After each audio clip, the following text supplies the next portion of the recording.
Hola amigos de YouTube, hoy un saludo más para todos ustedes. En el día de hoy inicio continúo el video dando un debate sobre el caso clínico que hace aproximadamente un par de semanas pusimos en nuestro canal para que fuera debatido dentro de la comunidad médica. Trataré que el video sea lo más corto posible. Y entonces recordemos primeramente el caso clínico. El caso clínico tuvo alrededor de 200 vistas, más sin embargo hubo pocas personas debatiendo, solamente hubo 9 debates. Eh, También pocas personas suscritas al canal, entonces esperemos que siga aumentando. Y bueno, el caso clínico era un pacientito de 38 años de edad con antecedentes de salud que acude a nuestro servicio por presentar una pérdida marcada de peso en los últimos 5 meses que se asociaba a cefalea, astenia, y el examen físico no presentaba ningún signo a destacar. Se decide realizar un estudio complementario y se solicita una analítica completa y el estudio de perfil tiroideo y una batería de marcadores tumorales. Al recibir los complementarios, el único estudio alterado era la glicemia con un valor de 273 miligramos por decilitro y se decide realizar estudio en la hiperglicemia encontrada, por lo que se necesita una hemoglobina glicosilada, la cual se encontraba en 8%. Se decide iniciar el tratamiento con metformina de 500 miligramos, una tableta cada 12 horas, y glibenclamida 5 miligramos, una tableta diaria, existiendo una respuesta terapéutica inicial adecuada. A la semana reevaluación. Se cita para reevaluación el mes de tratamiento y al mes llega el paciente, donde se le realiza para valorar su estado humoral, encontrándose una glicemia en 230 miligramos por decilitro y hemoglobina glicosilada en 8%. Recibimos alrededor de 9 valoraciones, y yo particularmente quiero destacar 2 valoraciones médicas que hubo.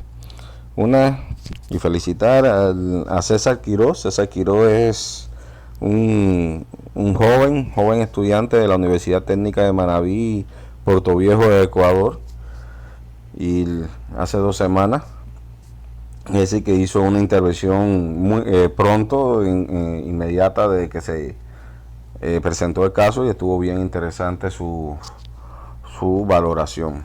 Y dice: interesante caso, doc.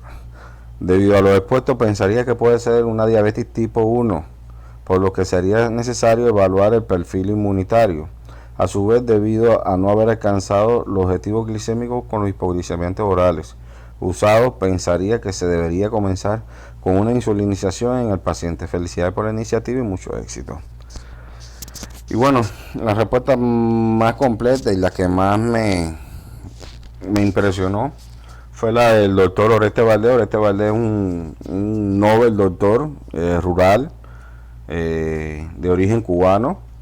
Estudió en la Universidad de La Habana, muy buen doctor.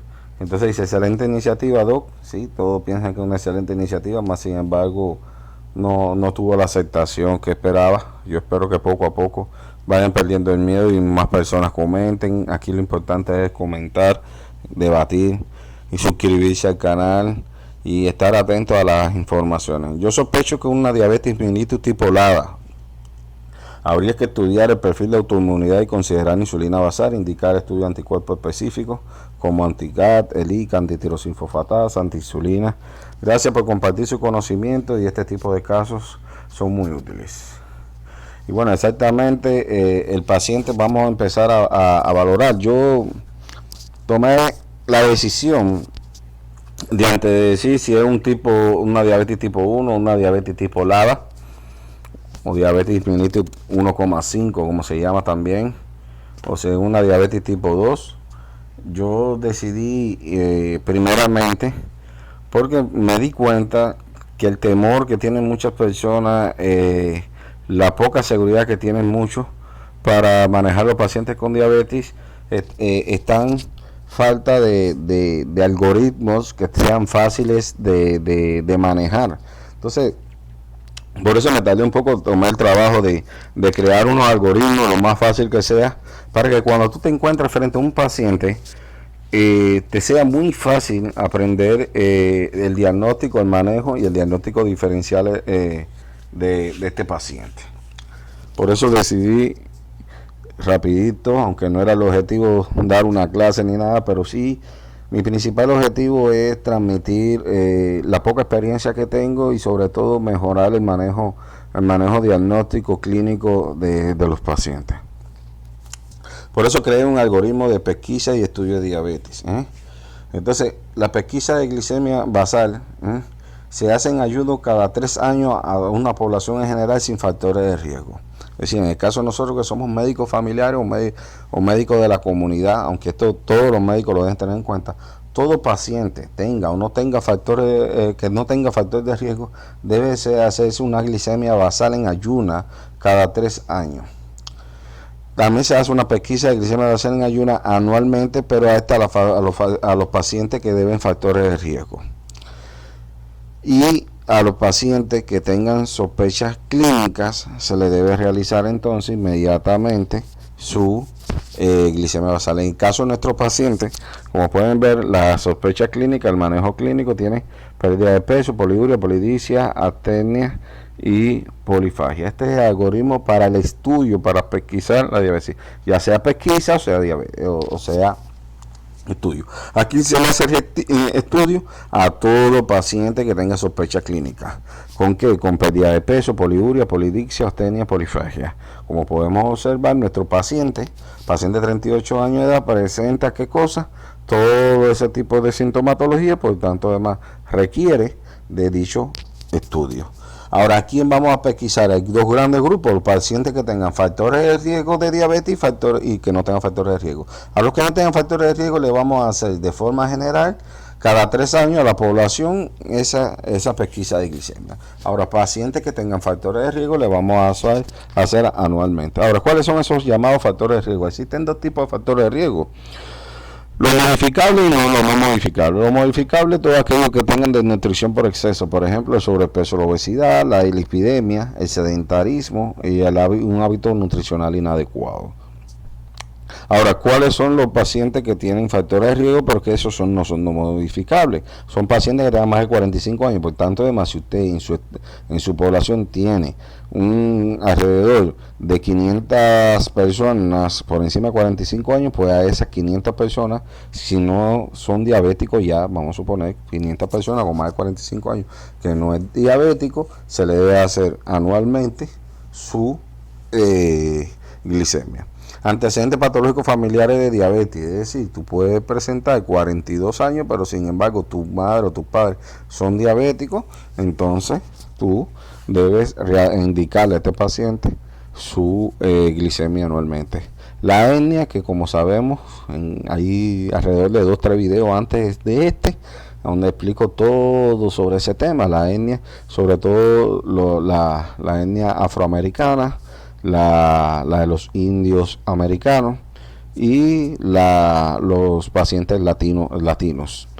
Entonces, las enfermedades cardiovasculares, todo aquel paciente que presenta enfermedad cardiovascular también es un factor de riesgo, y toda aquella mujer que haya presentado diabetes gestacional o exista antecedentes patológicos familiares de diabetes gestacional o macrofetos durante el embarazo.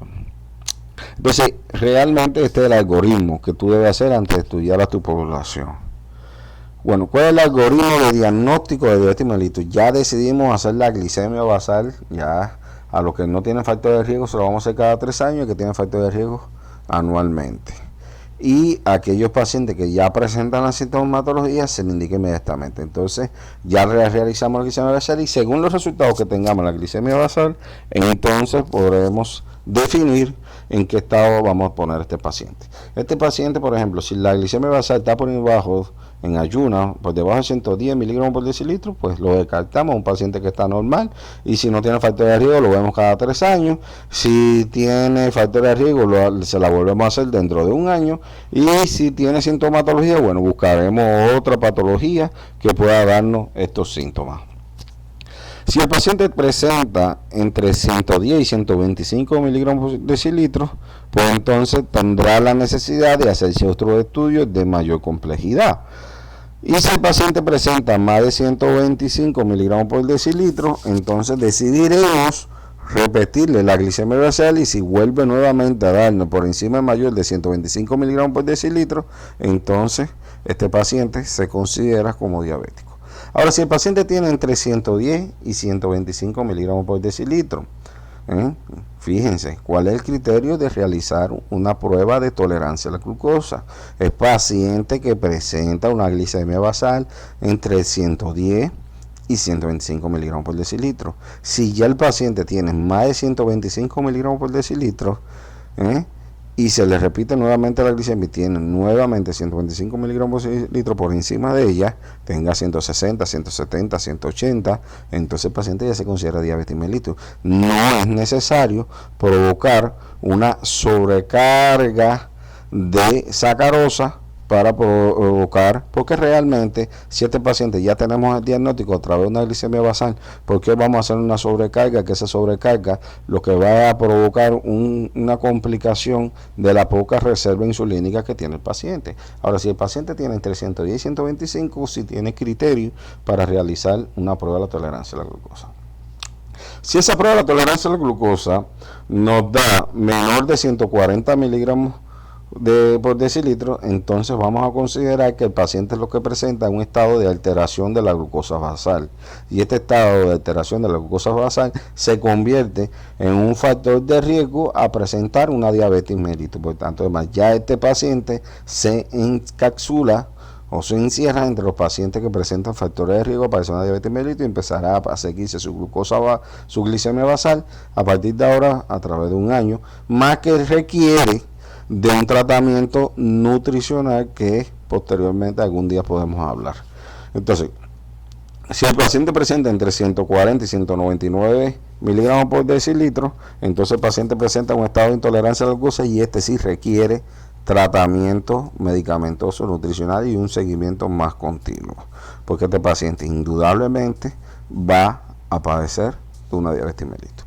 Ahora, si el paciente tiene más de 200 miligramos por decilitro, pues se confirma el diagnóstico de diabetes mellitus. Entonces, este algoritmo es muy fácil, lo traté de hacer demasiado fácil y sé que se le va a pegar bien facilito, y a partir de ahora ustedes van a saber manejar un paciente con diabetes mellitus. Algoritmo del PEC y estudio de trabajo, les quedamos pacientes que no tenga factor de riesgo, se lo vamos a hacer cada 3 años, pacientes que presenten factores de riesgo una vez al año y que tenga sintomatología. Y ya aquí, muy facilito, si tiene menos de 110, lo descartamos la probabilidad de padecer entre 110 y 125.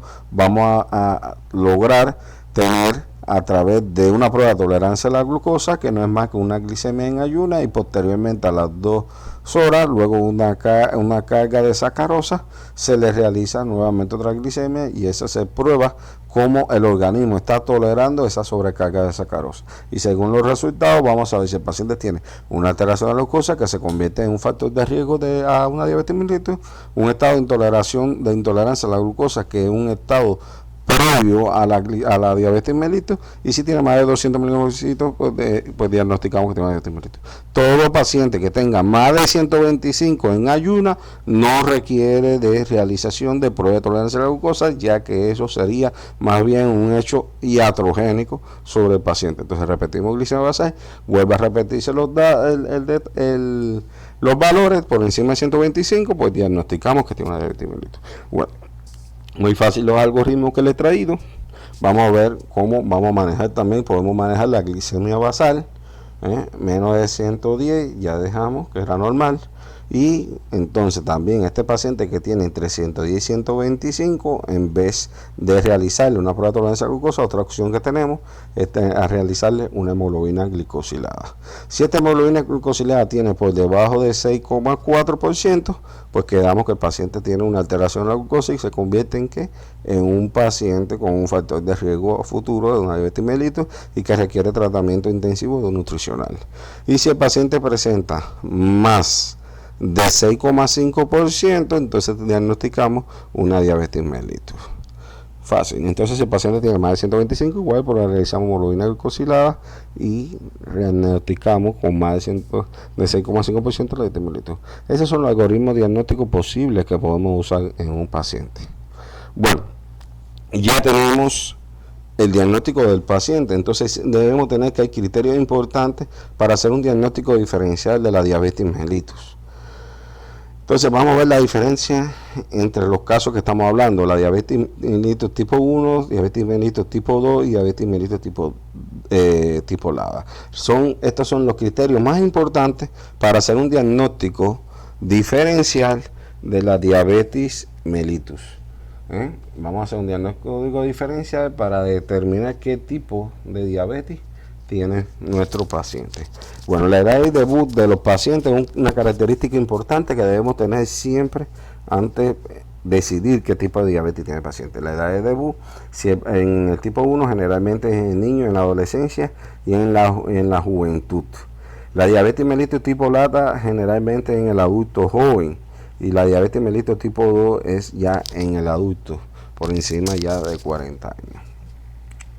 La presencia de anticuerpos, por supuesto, hay anticuerpos, para nadie es un secreto de que son de origen inmunitario, tanto la diabetes tipo 1 como la diabetes tipo LADA. Por tanto, además, los exámenes de anticuerpos, de presencia de anticuerpos, solamente van a estar presentes en estos dos tipos de diabetes. La dependencia de insulina va a ser desde el momento del diagnóstico, es decir, de forma inmediata en la diabetes tipo 1, y en la diabetes tipo 2 de forma mediata. Pero ese término mediato va a ser determinante, o va a ser determinado fundamentalmente por el manejo, el diagnóstico precoz y el manejo correcto del paciente. Es exactamente la importancia que tiene este caso. Muchos pacientes que no tuvieron un manejo de manera adecuada, inmediata, traen consigo de que prácticamente llegue más rápido a la necesidad del uso de insulina. Pero no es el hecho de que requiera la necesidad de uso de insulina más rápido, sino que más rápidamente acabamos con la reserva insulínica de cada uno de los pacientes. Y una de las cosas que debemos lograr o intentar lograr es mantener la reserva insulínica por lo menos el mayor tiempo posible que pueda el paciente. Bueno, y la necesidad de la dependencia de la insulina está el día en la diabetes tipo 2. El estado nutricional, bueno, normopeso en tanto en la diabetes tipo 1 como en la diabetes tipo 2, como dice el doctor Oreste, eso fue una de las cosas que más le llamó la atención y lo hizo pensar en la diabetes tipo LADA. Y el sobrepeso y la obesidad en la diabetes tipo 2. La resistencia en la insulina, nunca hay resistencia a la insulina. En la diabetes tipo 2 ligeramente, muy sutilmente hay resistencia a la insulina, y en la diabetes tipo 2 siempre hay resistencia a la insulina. Y la progresión a la dependencia de la insulina de días a semanas, como le dije, de forma inmediata. En el tipo LADA va a ser inmediato, en meses, y la diabetes tipo 2 va a ser en años. Bueno, vamos a hablar ya el caso que tenemos presente. En el caso que tenemos presente en este paciente, por las conclusiones, por las características que tiene el paciente, si lo podemos valorar, es un paciente que presenta una diabetes tipo LADA, y es exactamente eso lo que justifica el porqué la poca respuesta terapéutica que presenta el paciente. La diabetes tipo LADA, que es la llamada diabetes autoinmune del adulto, también conocida como diabetes 1,5, no es una enfermedad común. De hecho, se entiende que es más bien como una especie de variante de la diabetes tipo 1, debido a que las dos son autoinmunes. La diabetes tipo LADA tiene características tanto de la diabetes tipo 1 como de la diabetes tipo 2. A diferencia de la diabetes tipo 2, que en algunos casos puede prevenirse desde un inicio con dieta y ejercicio, no hay forma de prevención o de evitar la diabetes tipo LADA. Pero lo que sí podemos evitar son las complicaciones con un correcto diagnóstico y un manejo terapéutico adecuado, y ese es el gran reto que debe tener el médico, y es el reto que por eso traigo consigo como información en este caso clínico. Uno de los grandes objetivos para mí en este caso clínico es entender que el manejo correcto de este tipo de pacientes con diabetes tipo LADA, que en ocasiones venimos a pensar muy tardíamente, ya han aparecido complicaciones debido a no tenerlo en pensamiento. ¿Okay? Sus complicaciones son más frecuentes, exacto, por el subregistro del diagnóstico del tipo de diabetes. Generalmente no nos enfocamos. Si pensamos que si no fue en la niñez o en la adolescencia, ya es tipo 2, cerrado el dominó, como decimos algunas personas. No, tenemos otra opción y debemos ir hasta la profundidad de la mayor cantidad del diagnóstico. La mayoría de los médicos no la tienen presente cuando se enfrentan a casos que presentan características que permiten sospecharla.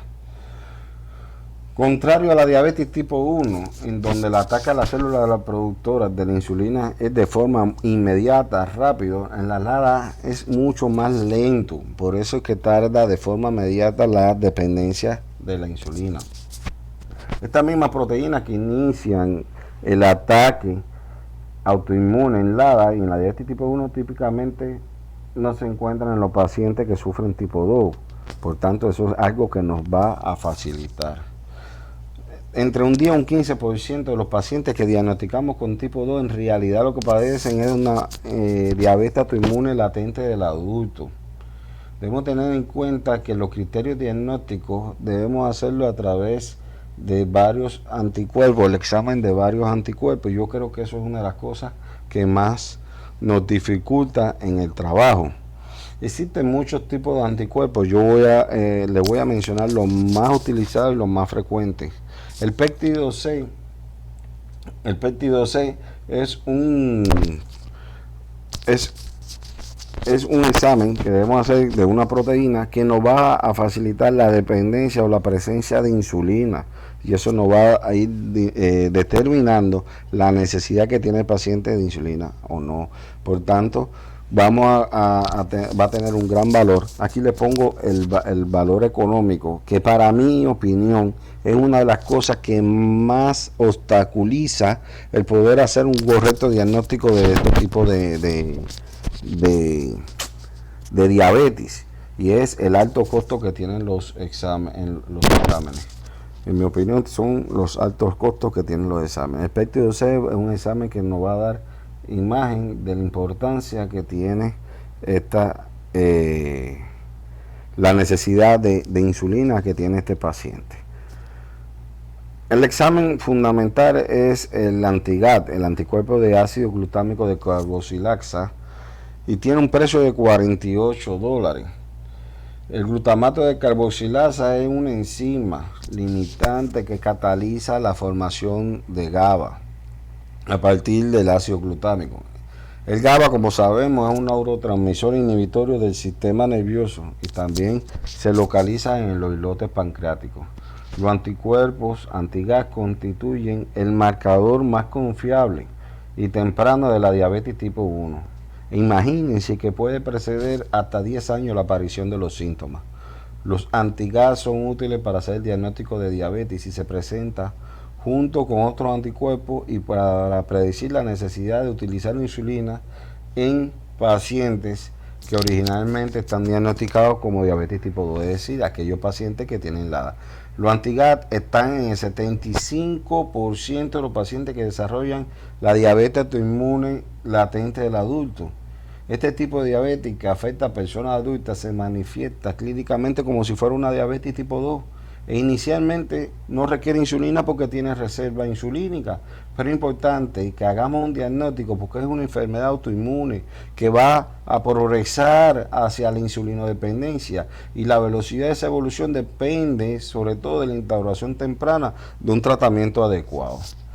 Los ICA, que son anticuerpos de células de los islotes pancreáticos, tienen una utilidad predictiva en la aparición de la enfermedad antes de la destrucción de la célula beta. Solo tienen valor antes del debut de la enfermedad y en la aparición de la enfermedad. Ya con los años debe presentar antes que presente la diabetes. Así debemos tener en cuenta la importancia que tiene el uso de los anticuerpos para estos pacientes. Estos anticuerpos en total tienen un valor de casi mayor de $100, casi $150. Entonces la mayoría de los pacientes que son económicamente que que no están bien económicamente, prácticamente no se le puede realizar un estudio, ya que la mayoría de los ministerios de salud pública de nuestros países no asumen los gastos de estos tipos de exámenes. Bueno, ¿cuál es el algoritmo terapéutico de la diabetes tipo A? Y esto es algo que yo quiero que tengan en cuenta y que quiero llevarle. La hemoglobina glicosilada, cuando tiene menor de un 7%, le vamos a hacer hemoglobina glicosilada para determinar cómo vamos a hacer tratamiento. Vamos a iniciar tratamiento con glitazona, con el grupo medicamentoso de glitazona. Ahora, si tiene un mayor de 7% con síntomas y signos de compensación, porque si el paciente tiene menor de 7% pero mantiene signos de descompensación, entonces vamos a iniciar el tratamiento con insulina.